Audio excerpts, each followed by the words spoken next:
Welcome to జనం మాట. నేను మీ చంద్ర. ఈ రోజు యాత్ర 2 సినిమా రిలీజ్ అయింది. మరి యాత్ర 2 సినిమా రిలీజ్ కావడంతో ఏపీ ప్రజలు ఈ సినిమా ఎలా ఉంది అని చూస్తుంటే యావత్తు ప్రపంచంలో ఉన్న వైఎస్ఆర్ అభిమానులు, వైఎస్ఆర్సీపీ కార్యకర్తలు, లేదంటే తెలుగు సామాజికం మొత్తం ఈ సినిమా పైన ఒక చర్చ జరుగుతుంది. ఏ విధంగా చర్చ జరుగుతుందంటే ఈ సినిమా ఎలా ఉంది. యాత్ర 1 అయితే ఫుల్ సక్సెస్ఫుల్ అయింది. మరి యాత్ర 2 కూడా సక్సెస్ఫుల్ అవుతుంది అంటే ఖచ్చితంగా సక్సెస్ఫుల్ అవుతుంది. ఎందుకంటే ఈ సినిమా చూశాను నేను. ఈ సినిమా చూస్తే ఖచ్చితంగా జగన్మోహన్ రెడ్డి గారి క్యారెక్టర్ కావచ్చు, రాజన్న క్యారెక్టర్ కావచ్చు, 2009 ఎన్నికలప్పుడు ప్రచారంలో జగన్మోహన్ రెడ్డి గారిని అక్కడ స్టేజ్ పైకి తీసుకొని వచ్చి అక్కడ మాట్లాడేటప్పుడు కావచ్చు, లేదంటే జగన్మోహన్ రెడ్డి గారు అన్న మీ నాయనే కదా పైకి వెళ్ళి మాట్లాడన్నా, మా నాయనే అయిండొచ్చు, మా నాయన మా ఇంట్లో మా నాయన, ఇంటి లోపల అయితే మా నాయన, ఇంటి బయట అయితే మన నాయకుడు అని జగన్మోహన్ రెడ్డి గారు చెప్పడంతో ఖచ్చితంగా అక్కడ కేరింతలు కేకలతో థియేటర్ మొత్తం దద్దరిల్లిపోతుంది. ఎందుకంటే జగన్మోహన్ రెడ్డి గారు పవర్ఫుల్ డైలాగ్ చెప్పడంతో అక్కడ జగన్మోహన్ రెడ్డి గారి క్యారెక్టర్ ఎంట్రీ అవుతుంది స్టార్టింగ్ లో.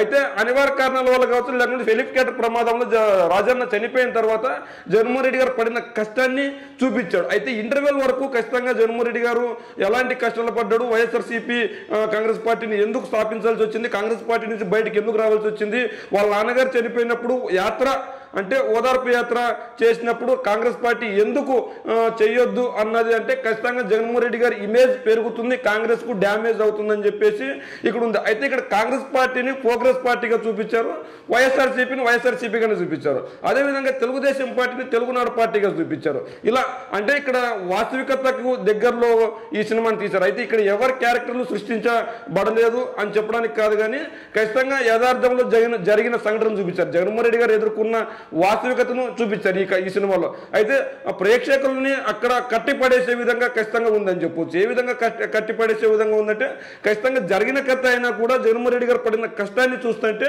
ప్రజలు కావచ్చు, ప్రేక్షకులు కావచ్చు, ఆ థియేటర్లో నుంచి బయటికి వెళ్ళిపోదామనే పరిస్థితి ఉండకుండా ఇంకా కాసేపు ఉంటే బాగుండు సినిమా అన్న విధంగా ఉందన్నమాట.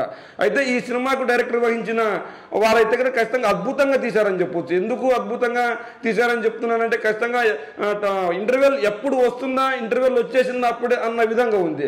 అయితే ఇక్కడ ప్రోగ్రెస్ పార్టీ అధ్యక్షురాలైన సోనియా గాంధీ ఎటువంటి ఇబ్బందులు పడింది, ఆవిడ ఎందుకు ఉంది అంటే ఇక్కడ మన ఏపీ నుంచి అత్యధిక ఎంపీ స్థానాలను గెలుచుకొని ఆవిడ దగ్గరికి వెళ్తే కనీసం అపాయింట్మెంట్ ఒక టైంకి ఇస్తే ఆ టైం వెయిట్ చేపించిన టైము, అక్కడ ఆవిడకున్న పొగురును లేదంటే ఆవిడకున్న అహంకారాన్ని కళ్ళకు కట్టినట్లు చూపించారు. అంటే ఆనాడు కాంగ్రెస్ పార్టీ ఏ విధంగా ఉంది అహంకారంతో, ఎందుకు వాళ్ళు 2 సార్లు అధికారాన్ని కోల్పోవలసింది, అధికారాన్ని 2 సార్లు కోల్పోవడమే కాకుండా అత్యధిక మెజార్టీ స్థానాలు తగ్గించుకొని స్వల్ప మెజారిటీతో ఎందుకు గెలవాల్సి వచ్చిందంటే ఖచ్చితంగా ఈ రాష్ట్రంలోనే కాదు ఈ దేశంలోని ప్రోగ్రెస్ పార్టీని దెబ్బ కొట్టింది జగన్మోహన్ రెడ్డి గారు అన్న విధంగా తెలిసే విధంగా ఈ సినిమా తీశారు. అంతేకాకుండా ఇక్కడ జగన్మోహన్ రెడ్డి గారి డైలాగులతో పాటు కడపోడు మేడం కడపోడు తలుచుకుంటే ఆడు నాశనం అయిపోతాడన్న పర్లేదు, పగోన్ని దెబ్బ కొట్టాలనుకున్నప్పుడు ఎందుకని తెగిస్తాడు అన్న డైలాగ్ అయితే ఎక్సలెంట్. అక్కడ జరుగుతున్న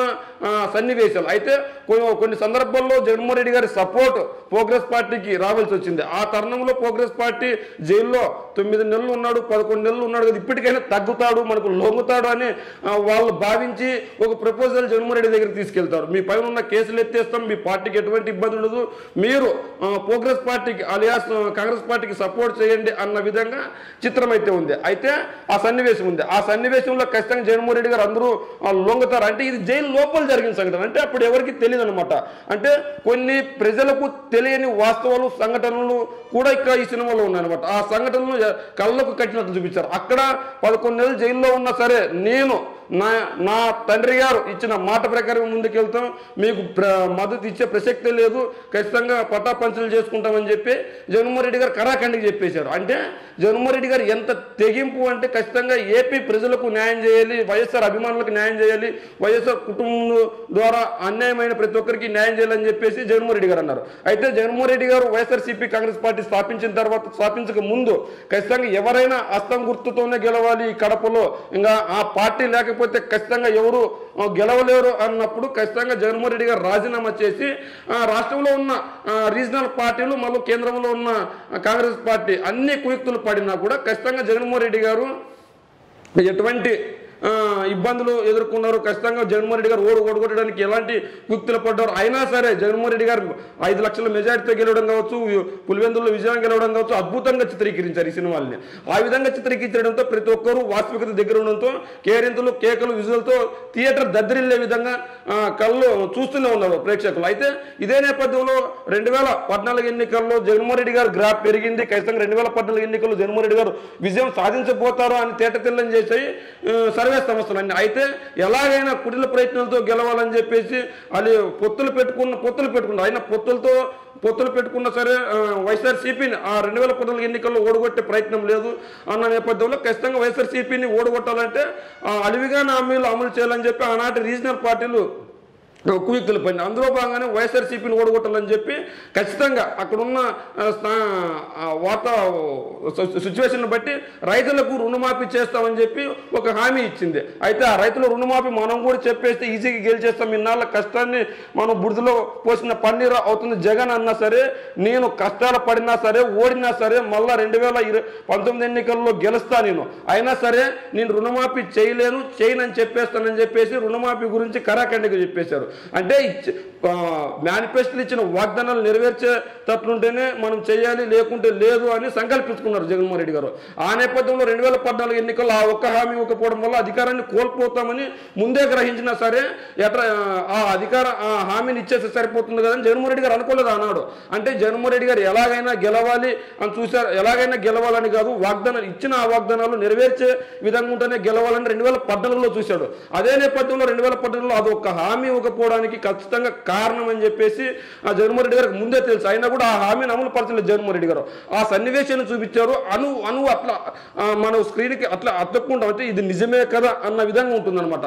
అప్పుడు 1% ఓట్ల మెజారిటీతో అప్పుడు స్థానిక పార్టీ ఒకటి గెలిచింది. ఈ నేపథ్యంలో ఖచ్చితంగా వాళ్ళు అయ్యే ప్రెస్టేషన్ కావచ్చు, వాళ్ళు అయ్యే ఆక్రోశం కావచ్చు, అంటే జగన్మోహన్ రెడ్డి గారికి ఉన్న బలం కావచ్చు, అంటే జగన్మోహన్ రెడ్డి గారు మీరు ఓడిపోయారు కదా అంటే, నేను రాజకీయ నాయకుడిగా ఓడిపోలేదు, అధికారాన్ని మాత్రమే కోల్పోయాను, ప్రతిపక్ష నాయకుడిగా గెలిచాను. అంటే ఈ రాష్ట్రంలో బలమైన పార్టీని గద్దె దించి ఈ రాష్ట్రంలో బలమైన పార్టీని భూస్థాపితం చేసి ఇక్కడ ఖచ్చితంగా నాకంటూ ఒక విజయాన్ని సాధించాను, ప్రతిపక్ష నాయకుడిగా విజయం సాధించానని చెప్పేసి జగన్మోహన్ రెడ్డి గారు అంటారు.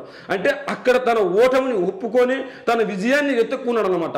తన విజయాన్ని వెతుక్కొని 2019 ఎన్నికల్లో ఎలా గెలవాలని ముందు నుంచి ప్రణాళికలు వేసుకుంటూ ముందుకు ఎలా వెళ్ళాడు, ఖచ్చితంగా ప్రజలకు ఏం చేయాలి, అసెంబ్లీలో ఎలా మాట్లాడాలి, ఏం కథ అన్న సన్నివేశాలు మొత్తం అన్ని చిత్రీకరించారు. అయితే ఇదే నేపథ్యంలో అసెంబ్లీలో జరిగే సన్నివేశాలని మనకు చూపిస్తూ అక్కడ జరిగిన అవమానాలు దాన్ని వాటిని దిగమింగి బయటకు వచ్చిన తర్వాత అప్పుడు ప్రజా సంకల్ప యాత్ర జగన్మోహన్ రెడ్డి గారు స్థాపించారు. ఆ ప్రజా సంకల్ప యాత్రలు ఎటువంటి ఉందంటే ఇక్కడ కొన్ని వాస్తవికతంగా ఉండాలని చెప్పేసి కొత్త విజువల్స్, అంటే కొంతవరకు సినిమా అయినప్పటికీ జగన్మోహన్ రెడ్డి గారు చేసిన పాదయాత్రలో కొన్ని విజువల్స్ వాడినట్లు మనకు అనిపిస్తుంది, కానీ అక్కడ వాడలేదు. కానీ ఖచ్చితంగా నిజమైన ఈ పాదయాత్ర అప్పుడు చేసిన విధంగా ఇప్పుడు చేశారా అన్న విధంగా, అంటే అక్కడ చూస్తున్న విజువల్స్ వచ్చి మనకి స్క్రీన్కి ఆకట్టుకుంటాయి. అంటే ఖచ్చితంగా జగన్మోహన్ రెడ్డి గారు ఇంత కష్టపడ్డాడా అన్న విధంగా ఉంటుంది. అదేవిధంగా జగన్మోహన్ రెడ్డి గారికి ఇన్ని కష్టాలు ఎందుకు వచ్చాయి అంటే, ఖచ్చితంగా ఈ రాష్ట్రంలో కావచ్చు, ఈ దేశంలో ఉన్న కొన్ని పార్టీలు జగన్మోహన్ రెడ్డి గారిని ఏ విధంగా ఇబ్బంది పెట్టే, ఏ విధంగా అక్రమ కేసులు పెట్టే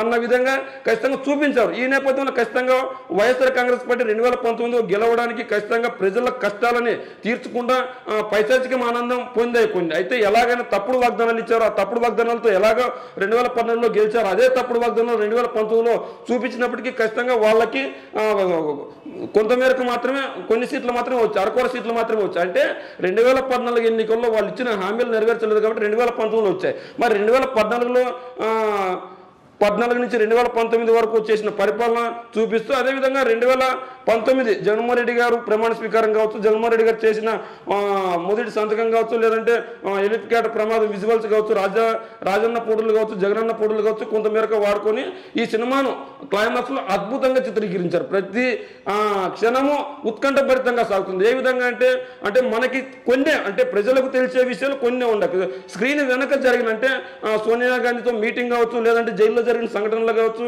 ఇంకా లేదంటే కొన్ని ప్రతిపక్ష పార్టీలు కావచ్చు, లేదంటే ఆనాడు జగన్మోహన్ రెడ్డి గారిని గద్దె దించడానికి ఎలాంటి ఎత్తులు వేశారు, జగన్మోహన్ రెడ్డి గారిని ఎలా ఇబ్బందులు పెట్టారు, ఆ మీటింగ్లు కావచ్చు, ఇట్లాంటి సన్నివేశాలను ఖచ్చితంగా ప్రేక్షకులను ఆకట్టి పడేస్తారు. ఆ విధంగా జగన్మోహన్ రెడ్డి గారు చిత్రాన్ని తీశారు. అంటే జగన్మోహన్ రెడ్డి గారు నిజంగా ఇంత కష్టపడి పైకి వచ్చాడా, ఇంత పేద ప్రజల కోసం ఏం చేస్తానన్న, ఎందుకు వీళ్ళు అడ్డుకున్నారు అన్న విధంగా ఈ చిత్రం అయితే ఈ సినిమా అయితే అద్భుతంగా ఉంది. వైఎస్ఆర్ అభిమానులకు కావచ్చు, తెలుగు ప్రజలకు కావచ్చు ఈ సినిమా ఖచ్చితంగా దక్కుతుంది.